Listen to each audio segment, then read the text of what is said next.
What's going on, ladies and gents? Mike Gun Landscaping, you're watching. Get it done with Gun. Let's go.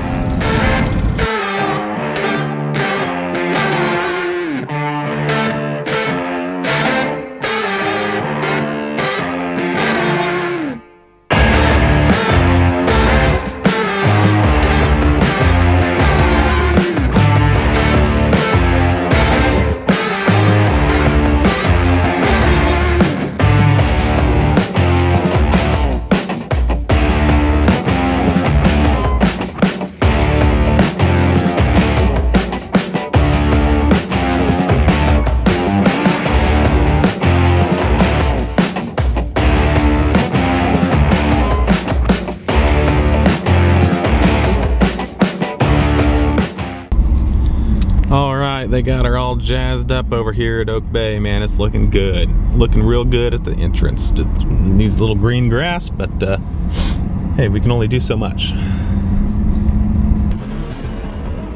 Some of you have asked how I get these commercial contracts, or at least have the seasonal signed agreement written up. And I do have those documents that I am willing to share. And, you know, leave me a let's see, a DM over on Instagram. That's probably the easiest way to get hold of me. Let's Get It Done with Gun over on Instagram, and I'd be happy to share that information with you. Right now I'm going to leave that open and free to share, just to help you guys out and just kind of add some more value to what I'm trying to do here with this channel. But as I grow and as I get more things going on here, I will be charging for those in the future, just simply because that's value that I'm adding for you guys. So, you know, I just need to make up for my time there. So it's really not because I'm trying to make a killing. Sometimes when you get things for free, you don't value them as much as you would if you paid for something. You know, sometimes when we pay for things, that dollar amount adds more value, and you kind of take it more seriously, and you're really more committed. It's just like our customers out here, you know, that we're charging for our services. You know, we can't do everything for free. These are services that we are providing, and they, you know, pay the price depending on how important these services are to them. You know, it's a win-win. You know, it's a trade.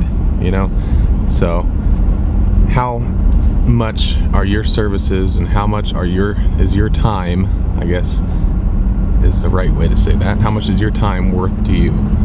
And if you guys are just starting out in this business, you know, maybe you came off of an hourly gig where you worked for somebody else, and now you think, hey, you know, instead of 15 bucks an hour or something, I can go out here and make 25 an hour doing it myself, and I can pick up these 3 lawns or go mulch this house or something, and I'll just charge 25 bucks an hour and make a killing, you know. But here's the thing.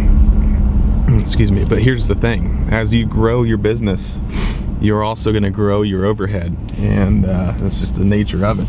You're going to have insurance expenses, you know, your shop expenses, utilities, your equipment, your trucks, your trailers, and everything that goes along with it. Now, with that said, if you're not going to be maybe going into debt for these things, you know, we all have our own opinions on how much debt we should accumulate versus positive debt, not negative debt. I would always stay away from credit card debt.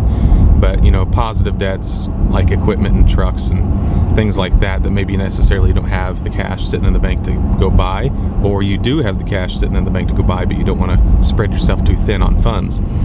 And you've got to take all that into consideration right when you're starting out, because there's no way to grow your business if you're not going to have plans for future equipment and trucks and all that.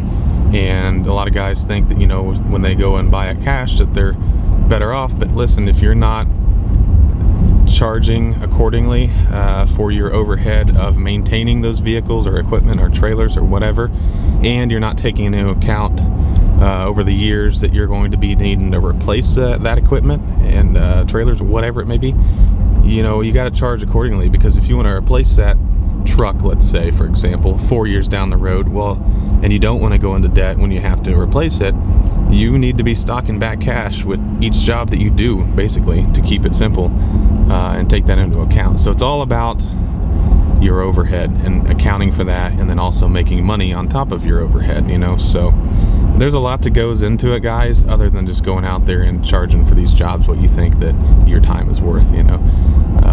Obviously you want to pay for your overhead, you want to pay for future expenses that you're going to encounter, and you want to be able to make some money. So you can't just go out and just think that you have your truck and trailer and you're running out of your garage and charge for what you want to make per hour. That's not how it works. You got to take everything else into account. So that's a real basic wrap-up kind of summary of maybe why these prices are what they are, or maybe why my prices are what they are. You know, if you're a customer and you don't know the basics of business like that, maybe that'll put it into perspective for you. But that's the basics right there behind why you need to be charging a little bit more, and why a lot of these competitors that I have around here, we call them Joe Blows, you know, when they go out and underbid me and everybody else and they get the job, well, next year they're probably not going to be in business because they're burnt out, they're not making enough money, or maybe they didn't make enough money from the get-go and couldn't pay their bills, you know. So you got to take all that into consideration. So that's my little rant for today. But yeah, these guys are getting it done. I got to go back to the office here.